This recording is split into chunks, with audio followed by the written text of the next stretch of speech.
Hello and welcome to Just Jets episode number 303. What's going on? I am Matt O'Leary, excited to be with you for another episode of the show. We'll do your voicemails. I want to get into something that a college football analyst said about the NFL draft, specifically with the quarterbacks and how that could impact the Jets. I did want to tell you guys first, because Just Jets, you guys are my most loyal listeners and supporters, so I wanted to give you guys the first crack and first opportunity to do this. I am having a free-to-play weekly Jets prediction contest for the remainder of the season. Whoever earns the most prediction points each week is going to win $100, and it's completely free to enter. And the total, whoever has the most prediction points at the end of the month, is going to win $200. All I have to do is make a few free Jets games predictions. Like, for instance, a question from this week's contest: will the Jets defense get their first interception of the season? I said no as my answer. I'm playing along with you guys. I won't take the money, but I'm playing along with you guys because clearly the football gods just hate the Jets and they can't turn the football over. So all you have to do, click the link, sign up, make your free Jets prediction, win $100 each week, and maybe you can win $200 at the end of the month if you come in first overall. I'll be rooting for you. All right, let's get into today's episode, guys. It's abundantly clear the New York Jets have a need at quarterback, right? That much is pretty obvious. Justin Fields is not this team's long-term answer. Tyrod Taylor is not this team's long-term answer. And I'm sure we'll do the charade for the next 4 weeks with Brady Cook, but he also likely is not the long-term answer for the New York Jets.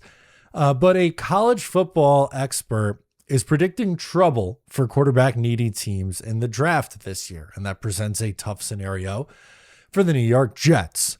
Kirk Herbstreit, who you may know as a broadcaster, told Justin Freed of the Jet Press that there's a decent chance it's just Fernando Mendoza at the top of the draft, and that he would advise both Ty Simpson and Dante Moore to return to school. Now, does that mean that both of those guys are going to end up going to school? Of course not. They're going to make their own decisions. But it's been a very different past, month for those players in comparison to Fernando Mendoza. Mendoza's coming off a huge win against Ohio State from this past week, and his momentum seems continuously building. Ty Simpson suffered a bad loss to Georgia. Now, he beat them in the regular season earlier on in the year, but he was playing some really good football through like the middle parts of the season and then just completely cooled off. And one of the issues with both Ty Simpson and Dante Moore that people would like to bring up is that they don't have a ton of starts under their belt, so that they, would be worried about drafting these quarterbacks that don't have a ton of experience. And I think in addition to experience, talent, and, just scouting intangibles matter in the evaluation process. But when a quarterback who doesn't have a ton of experience is playing on this hot streak and then goes ice cold, it's natural to sour on him a little bit. I think that's how a lot of fans and pundits are feeling about Ty Simpson. Dante Moore is going to be the interesting one. And so is Simpson as well. Like, they're going to play in the college football playoff, so maybe that changes, but there's really no, unfortunate guarantee that the Jets are going to be in a spot where they could take Fernando Mendoza. Like, I've made it pretty clear my stance for a few months now that Mendoza's my quarterback one from this class. I like him. I think he's worthy of a number one overall pick. Is he a prospect that was looked at the same way as an Andrew Luck or a Trevor Lawrence? No, but that doesn't necessarily mean that, he's not going to be a good player at the next level, or still not a big improvement over what the Jets could have, or, like I said, be a good quarterback at the next level. He gets comparisons to a more athletic version of Jared Goff or Kirk Cousins.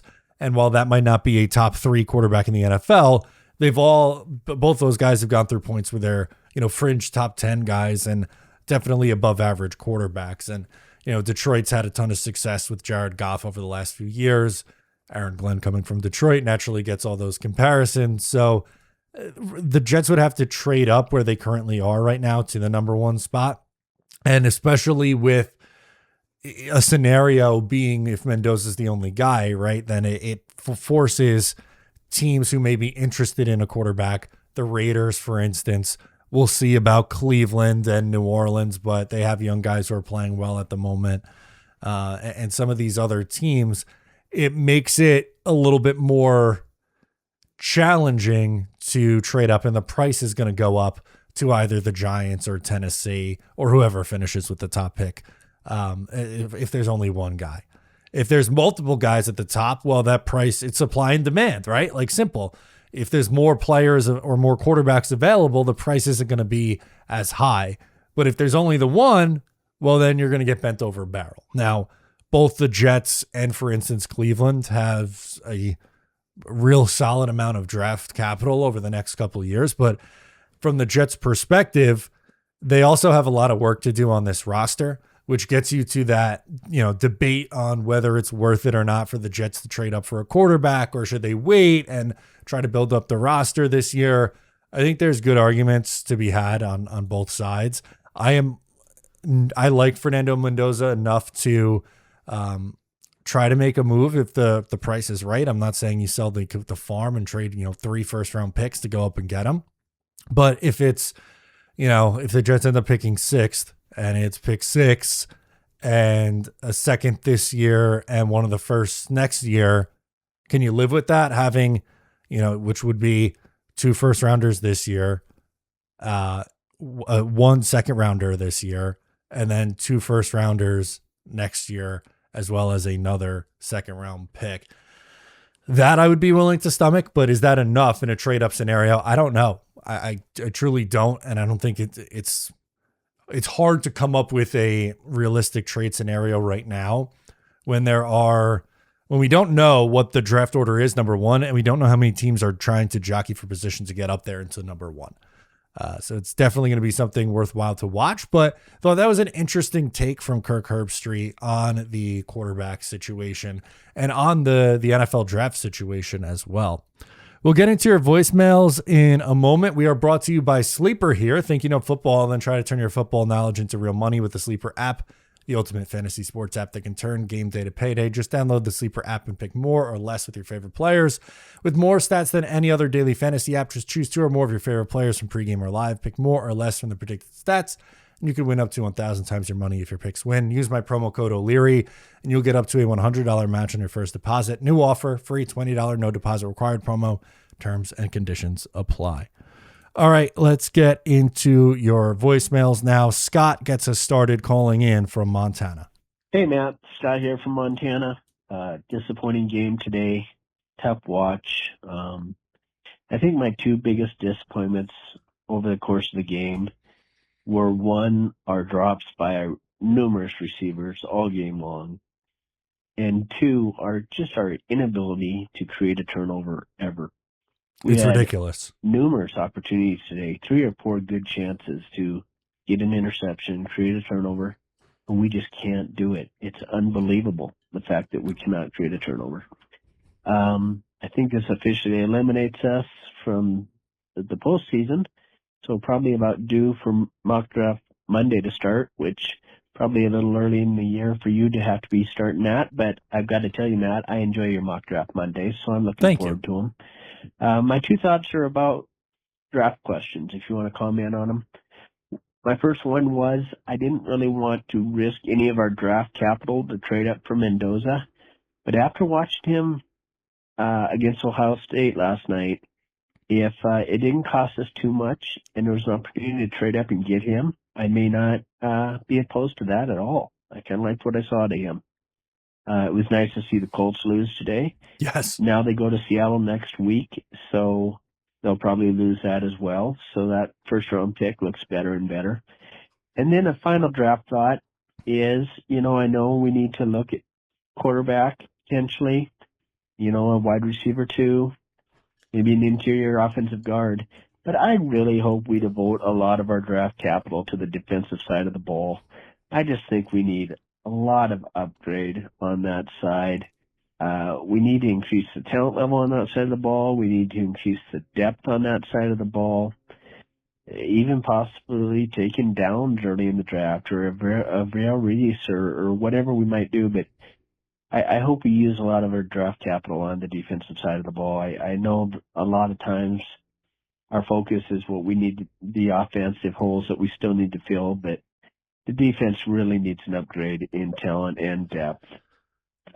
Anyway, I'd like to hear your thoughts on some of those things, Matt. And next week at Jacksonville, Tough. Jacksonville's playing good. That doesn't look too good for us either. All right, Matt, take care. Go Jets. Yeah, absolutely. Thanks so much for the call, Scott. A few things that I wanted to hit on from your call. One, talking about the Colts and their loss, and they will now have to play Seattle, San Francisco, Jacksonville again, and then Houston to close out their season. They, earlier today, recording this, by the time you're listening to it, it'll be tomorrow or yesterday's news, but they signed Phillip Rivers to their practice squad. Now, some of you may know this about me, some of you may not. I'm a big Phillip Rivers supporter. There's two quarterbacks from the last really era that I thought were disrespected a lot, and those two guys are Tony Romo and Phillip Rivers. And neither of those guys have a championship, but I think their individual accomplishments are kind of overlooked because on the teams that they played for, and that they didn't have the same playoff success as other quarterbacks, specifically quarterbacks from Phillip Rivers' own draft class, despite them not being as good individually as what I thought Phillip Rivers was.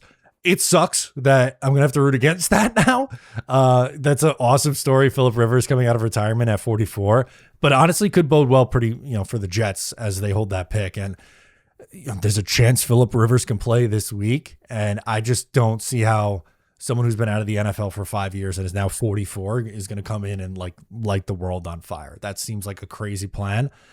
But we're going to have to keep a close eye on that one.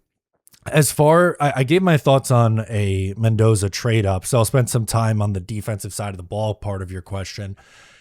I think it's a no-brainer that they need to add more on the defensive line, both interior and edge. I think they need to completely redo the linebacker room. It is horrendous. Quincy Williams will walk in free agency. They got to I think they have to find a way to get out of the Jamie and Sherwood contract. They just need to sign someone and draft someone and really rework that room. I think they need another safety. I feel okay about the cornerback room right now. But you're right. They do need more talent on that defense, and specifically at linebacker, man. They just got absolutely bullied in the run game. Speaking of defense, Tyler's calling in from California and wants to talk about the defensive coordinator. Yo, love you, Matt. Thanks for all the content. Thank you, man. Tyler from California. I'll say Brady Cook. I just want to touch on Brady Cook real quick. He seems very Zach Wilson-y, where every throw is a bullet. It doesn't need to be a bullet. Doesn't matter to me. Whatever. My main thing that I want to ask you though is regarding Steve Wilkes. The defense in the beginning gave up 21 points. And then they adjusted and shut them down. Overall, I feel like Steve Wilkes has done a decent job with what he has. I don't agree. In general, when it matters, they made plays. And sometimes you what up, doesn't really matter. But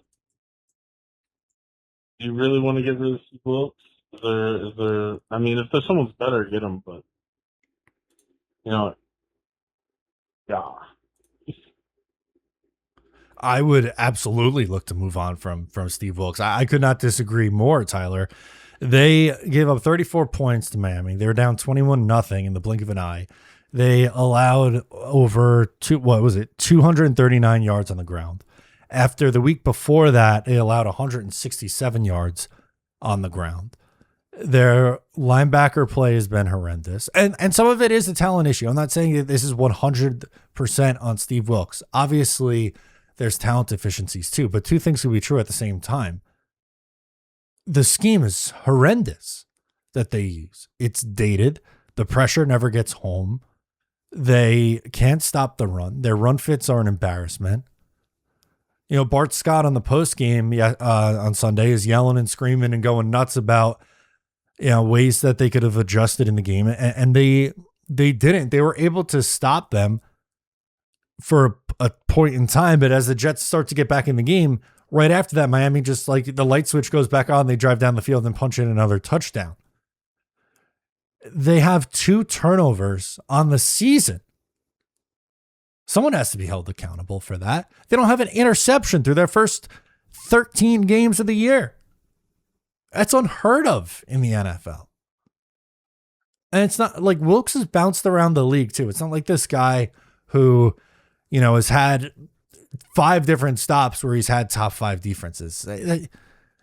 His best run was in San Francisco, and I understood why Aaron Glenn wanted a veteran on this staff after going young with offensive coordinator and going young with special teams. But I think you absolutely need to make a move in the offseason. I don't think you could run it back with this. I don't trust Steve Wilkes to develop the next class of defensive talent on this team. I don't. Liam from Staten Island. Hey, Matt. Liam from Staten Island here. Another brutal loss. Add that to the list on the season. We just look bad start to finish. I mean, you're already down 21-0, and it's barely 10 minutes into the game. It was pathetic. You know, I think in general, there's really not much you can say about this offense. We don't have a quarterback. We need a quarterback, and there is nothing that can change if you don't have at least a competent quarterback. But Justin Fields, obviously not the answer. Tyrod Taylor, not the answer. And then Brady Cook did not look anything. Like, I see why he did not get much playing. He had no playing time before this. I see why. My question is more about the defense. I just feel like there's some talent, and then there's some real gaps. And, you know, I'd love to hear your opinion on the players that are currently out there. Who do you expect to see out there next year?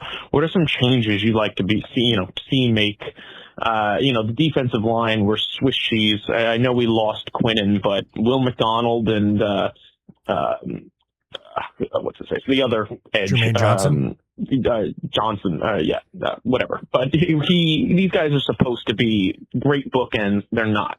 The interior, I know they're not great, but Sherwood and Quincy, they don't look like they're doing much. The secondary, I know they're young. They weren't my biggest gripe today. It was more the front 7, but still, something needs to change going forward defensively, and I'd love to know what your thoughts are. What do you address in the draft? What do you address in free agency? What are some young guys you'd like to see get more playing time? Maybe, slot them in instead of some of these older guys. You let me know, because I'm no expert, but I'm smart enough to know that defense needs some serious help. They do. But as always, go Jets. Yeah, look, I'm a little concerned with what we've seen from Jermaine Johnson and Will McDonald. I am not, saying you blow it up and they're not on the team next year, but I do think they absolutely need another edge rusher. They need another interior defensive lineman. I would say 2 linebackers and a safety.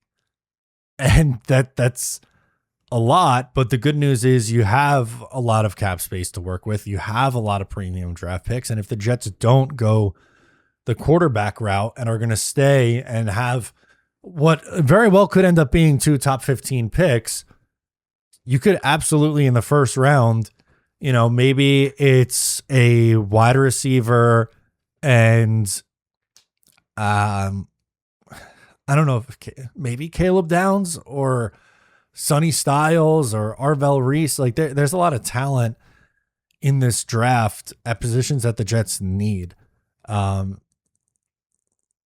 It's going to be a mix of both free agency and the draft, but I think you pretty much nailed it with what the Jets need. They need a little bit of everything at each level. And it could be, you could address it. I would say the defense, I would try to do a good chunk of it in free agency. Like, I know he's a little bit older, but Alex Anzalone, as someone who has played under Aaron Glenn and is very close with Aaron Glenn, feels like someone you could bring in for 2 years to help, guide this defense to getting on the same page with him. They could also add someone in the draft there. I think Cam Curl in free agency from the Rams, I think would make a lot of sense at safety. On the interior defensive line, there's a few different routes that you can go there. I don't think you need like a huge name like Quinnen Williams was. I like Briggs and I like Phillips, but I think it's clear that they need someone else who could be in a part of that rotation. And for the quarterback, I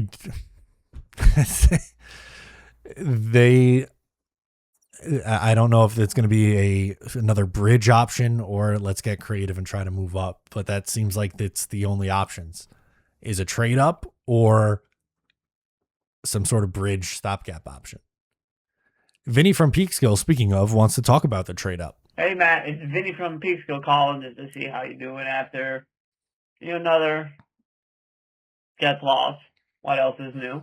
But I want to comment on this because I see this talking point, on Jets social media about this to trade up or not to trade up, And I know right now the draft board's not looking too bright with the Titans falling to the falling downwards on the draft board, and is what it is. But to go back on the comment, what I was talking about,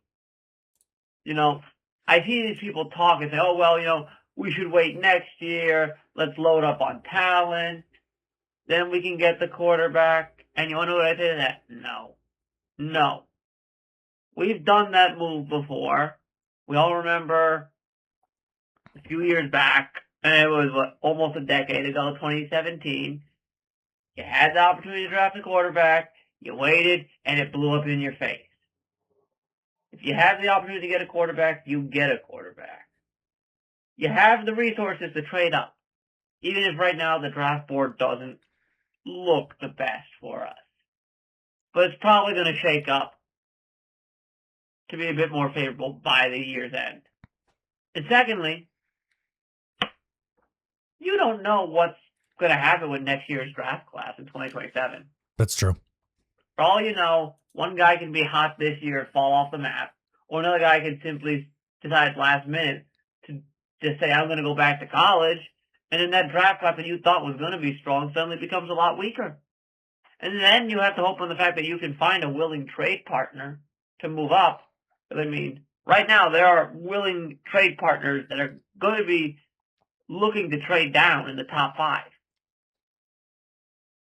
And, because a lot of others say, well, I don't like this quarterback here.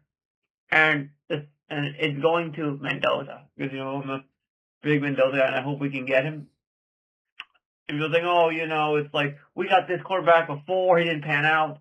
And I think the biggest difference between Mendoza and other quarterbacks we drafted in the past is the last few quarterbacks that Jets have drafted have been more so on the physical attributes of the player. Okay. Where Mendoza, while he's not a slacker in those categories, his big draw is his football intellect. And I think that is something the Jets have severely lacked in their quarterbacks since probably Chad Pennington. And I think it's about time the Jets take a different approach to picking their quarterbacks. His call gets cut off there, but I do think V-Man brings up a lot of good points. On the trade up, I think if the cost is right, like I talked about at the top of the show, I would definitely be open to it. And I liked your call out on the 2017 draft because the Jets were in a spot where they viewed the 2018 draft class was better and that they needed to build out the roster first. And guess what? In 2018, the roster still sucked and they took Sam Darnold and he underperformed here in large part because the roster wasn't very good. And he missed up on the opportunity to take Patrick Mahomes. Instead, they took Jamal Adams. So sometimes it's the draft classes you don't expect. The one next year isn't always the best one. It can be, right? It can be. We might look at 2027 as, a similar draft class to 2020 with the amount of talent that came out of that class. Or we could look at it as the 2021 class and go, man, what an overrated draft class. We have no idea how it's going to turn out. So wait till next year game could get dangerous sometimes. Peter from the Hudson Valley. Hey, man. It's Peter calling from up in the beautiful Hudson Valley on the Sunday evening after the disaster of a game the Jets played today in the Gotham City rivalry jerseys. Burn them. Please never see those jerseys have the light of day again with this type of an effort. I mean, I like the jerseys, but the shitty way they played today, holy cow. Never bring these things out again. Anyway, I mean, it was nice to kind of see Brady Cook in the game, even though we didn't want to see it due to Tyrod's injury, but man, he was just not on with his receivers, and his receivers are dropping balls. But speaking of dropping balls, I think the jugs machine should be used by members of the secondary, too, because You're they were telling dropping me. balls themselves. Jeez, like you've got opportunities to get interceptions here or turnovers, take them. Michael Walker's play, the closest one where he could have just basically dove forward, and if he'd have had that interception, and it would have been a touchdown. And then Mechie's drop, that was an easy walk-in touchdown there. But this is the Jets. This is the way things are, and now it is truly 15 years since they've been in the playoffs. Problem is, with both Justin Fields and Tyrod Taylor injured, do we play next week? Besides Cook, and, do we got to sign someone off the street to be his backup? Unless one of them can clear and be ready for the game against the Jaguars. So that's the key question. You got any ideas as to who the Jets quarterback will be? Will it be Cook or someone else? That's Your guess my is as question good for as this mine. week. Just obviously Glenn took credit for the fact that he didn't have the team ready for this game, and that was pretty obvious, and that's what's most disappointing about it. But again, special teams led the way. Thank God for Isaiah Williams and Nick Folk. And that's all for this week. And as always, go Jets. Thank you, Peter. Your guess is as good as mine for the quarterback. I would say most likely Cook is going to be the starter. He'll have a full week of practice, but against Jacksonville is going to be such a tough game. They have 15 interceptions on the season. They're second in the NFL. And for a UDFA making his first NFL start against that defense, who had 2 interceptions and 2 fumbles in the game, probably not going to go well, but we'll see. As far as some of the other points that were made in this one, it's really, really unfathomable how they just cannot create a turnover. Tua was basically begging to throw them one, and the Jets just couldn't do it. Malachi Moore drop, the Walker drop. There are just so many examples. It's really frustrating. It is unbelievably frustrating with this team. I don't think they get one. I'm not going to predict it anymore. The last 2 weeks, that was my bold take going into the game. Not going to do it. Jerome from Georgia. Matt O'Leary, thank you so much for taking my call. This is Jerome from Savannah. Max, on Saturday night, I got to watch a real team play. My dogs are SEC champions once again. Sick 'em. Oh, that was glorious. If you still want Ty Simpson after that game, I don't know what to tell you. I got a bridge in Brooklyn I can get you a great deal on. But more to the point, Matt, look, you and Jeremy, I'm sorry, man. I like you a lot. You're a great content creator. I love your channel. You and Jeremy had to go at comments I made the other day about, Jets fans starting the circle jerk a little early because of 3 wins against bad teams that were on their backup quarterbacks. And look, I was being hyperbolic, and there were maybe some positive things to look at in those games, but I thought Jets fans were getting a little plucky after some rather minimal improvements. Okay, to the team. It's like, if you're a dreadful team and you become less dreadful, yes, technically that's an improvement. But this game against the Dolphins basically proved that there is way too much work to do with this roster, with this coaching staff, to really be happy about the direction it's going in. I'm sorry.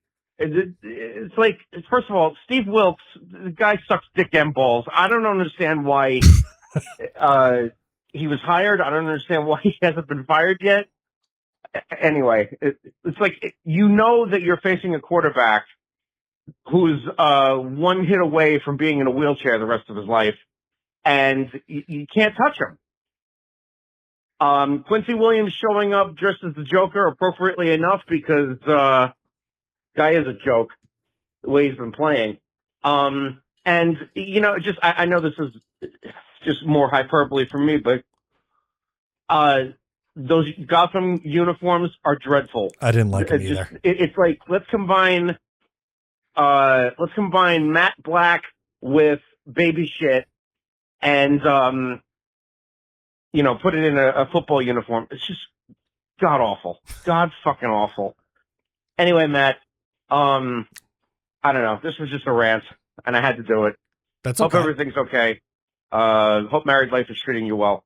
It is. Thank you, man. And look, a couple things. One, I don't. You might have said it a little bit more harshly than I would have, but I do agree with you that Steve Wilkes has to go. As far as the conversation from last week's Wednesday show, the point that I was trying to make was that they were beating teams in their same weight class. And while, it's not like they beat the Bills or, the Ravens or a team like that, I did think there was some tangible signs of improvement from this head coach and some areas of this team. And that's really more what I wanted to highlight. And you know what? They played like absolute garbage against Miami, a team that, I also thought was in their weight class, which is, I don't know, bad job on me or partially also bad job on this coaching staff not being competitive enough. But there is a lot of work that needs to be done. I think there were some people who were overrating what A.D. Mitchell and John Mechie did in a small sample. I think it's clear that they still need a wide receiver too. Both Mitchell and Mechie can be pieces on this team next year, but should not be featured targets or featured receivers. And it's hard when your linebacker play is that bad, when you have no pass rush, and when the quarterback play is just at the level that it is. It's not good, and it's a recipe for disaster. Got a couple more. PG from Long Island first. Hello, Matt O'Leary. PG from Long Island here. Thank you for taking the call. So Aaron Glenn takes responsibility for the loss. His team was not ready. Wants to pick some of himself. I appreciate that. Like the accountability, and good for him. But here's the thing: I think the team was probably ready mentally. It's just when they got out there, on both sides of the ball, and most notably defense, they were just completely outcoached. I don't pretend to be a big X's and O's guy, understand complicated schematics, but you don't need a weatherman to know which way the wind blows. That's true. And there were times in that game, in the first quarter, when watching it on TV, you saw Miami player catch a pass. There wasn't even a Jet player in the frame. Nope. Happened more than once. I mean, these players had no idea where to be, had no idea what Miami was doing. It was a debacle. It was ridiculous to even watch. And listen, I saw a couple of your YouTubes since the game saying that Wilkes has to go, and I agree. But here's the thing, here's my concern, is that I think Aaron Glenn has to take some responsibility as well. If you think back at Robert Saleh and Jeff Holbrook, 22, 23, they had very good defenses. 24, in the beginning they did, up until Saleh got fired. Tells me that Saleh was, as a defensive head coach, like our head coach is, that he was involved. in the game planning and the schematics and the whole thing. And, if Glenn is not, well, that's a problem. If he is, that's a problem as well, because it's not working. So we got to get somebody in here really to redo this whole thing, get in a good, modern, creative scheme that actually, utilizes the players. And that's going to be tough. And, maybe we make Chris Banjo the defensive coordinator. I bet he could figure it out. But anyway, Matt O'Leary, want to get your thoughts on that. And, the fact that Glenn as the defensive coordinator has this, as defensive head coach has this now the team. But as always, go Jets. Yeah, thanks so much for the call. I there's a common theme, right? There's clearly a talent issue, but there's also a scheme issue, I think, with this Jets defense. And Steve Wilkes is a big problem. And I think with Aaron Glenn, the difference between him and Saleh, and there's no way to know yet if this is a good thing or a bad thing or not. Glenn wants to be that full overseer or CEO style of head coach. I think Robert Saleh was more okay with being the defensive guy and the defensive mastermind. And that's what they were hired for. Saleh they're both defensive coordinators, but Saleh was the defensive mastermind hire. Aaron Glenn's defenses didn't have those same kind of numbers that we saw and success that we saw from Robert Saleh, but that's not why they hired Aaron Glenn. They hired Aaron Glenn to be a culture guy. And part of that is holding guys accountable. And that might be saying, you know what, Steve Wilkes, I needed a vet on the staff. It didn't work out. We're going to go a different direction. And you go poach a Jim Leonard and maybe we feel better about this team in 2026. But I think that's a fair thing to bring up with, maybe he needs to get more involved, but based on why he was hired and his background, I don't know if I see him actually doing that. Wes from Buffalo, let's close it out. Hey, Matt. So this is Wes from Buffalo. I'm calling before I actually watched the Brady Cook video, but I just wanted to give my thoughts before I hear your opinion on it, and then I'll hear it again on the pod. But my thoughts on Brady Cook is the best way I can describe it is it looks like he can do the things that are hard to teach, but he can't do the things that are easy to teach. And what I mean by that is he's got an arm. He zips the ball very well. He puts the ball, watching the film, I think it was I'd say probably 20 to 25 of those passes. The ball goes where the wide receiver or where the receiver could have caught it. It was just the decision making and basically the defender being in the way of where he was placing the ball that caused it to get an interception. So that's kind of my point.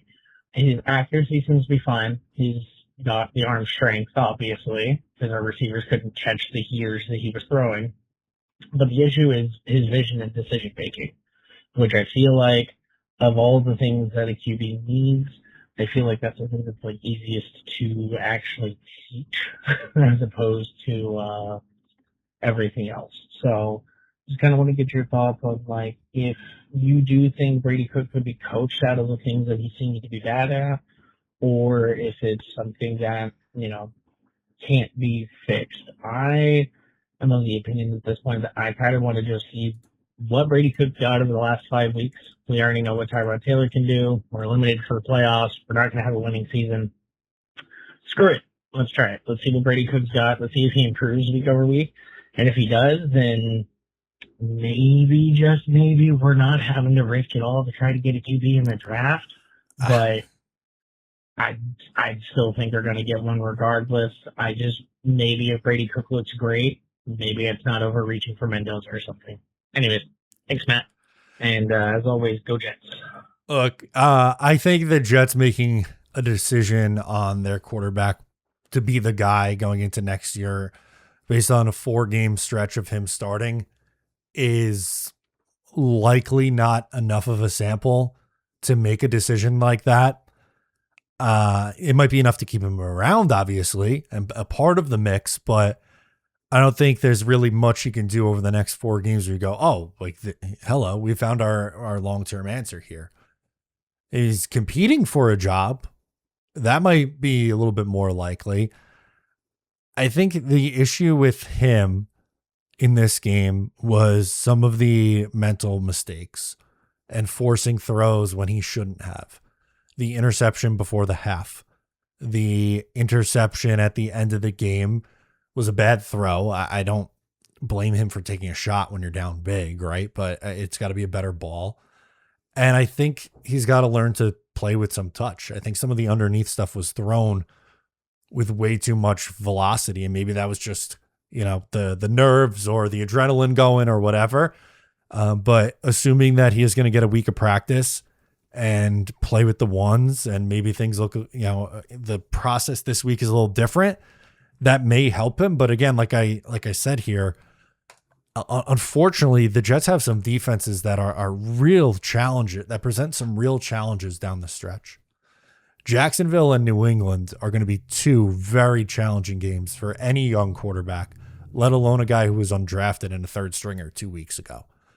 So I'm rooting for Brady Cook. It would be awesome if he's good. I just thought that he looked like a undrafted free agent who was probably in over his head. And let's see how that adjusts or changes, if at all, over the final 4. That'll do it for me in this one, guys. Thanks for hanging. I'm Matt O'Leary, and I'll catch you next time.